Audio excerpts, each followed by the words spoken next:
Merci, Monsieur le Président, Monsieur le Directeur général. Alors que les COP régionales imposent à nos élus une décarbonation autoritaire, technocratique et décroissante à coups de tableau Excel, la prise de conscience que nos territoires devront s'adapter à des phénomènes extrêmes, de plus en plus fréquents, est largement partagée. Un récent rapport de la Cour des comptes dénonce la vision lacunaire, voire inexistante, faute de données suffisantes, mais également parfois d'objectifs clairs de la part de l'État en matière d'adaptation au changement climatique. Les réponses sont encore trop dans la gestion de crise et peinent à convaincre sur la manière dont elles traitent de transformations plus structurelles. Les collectivités sont en première ligne. Elles devront financer des projets importants sans risquer des maladaptations. Pour cela, des moyens financiers suffisants devront être accordés.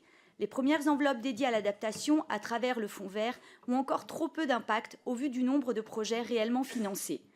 C'est pourquoi l'établissement d'un programme pluriannuel de dotation fixé en concertation avec les élus locaux serait souhaitable. De même, face aux besoins non couverts par le marché bancaire, des aides supplémentaires de la Banque des territoires seraient les bienvenues.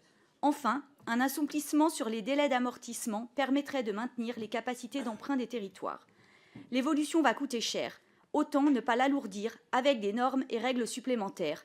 Oui, c'est possible de réussir des projets ambitieux à peu de frais, à condition de ne pas s'encombrer de contraintes excessives de type ZAN.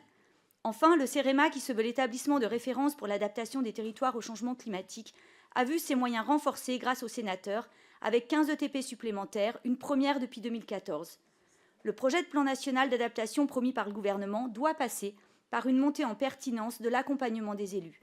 Alors que l'Institut pour le climat a réclamé la création d'un service public dédié à l'adaptation, décriant la production actuelle foisonnante de l'ADEME, de la NCT, ou encore du CEREMA lui-même, l'État devra s'interroger sur la pertinence de tous ces acteurs et leur coordination afin d'améliorer l'efficacité de son offre. Je vous remercie.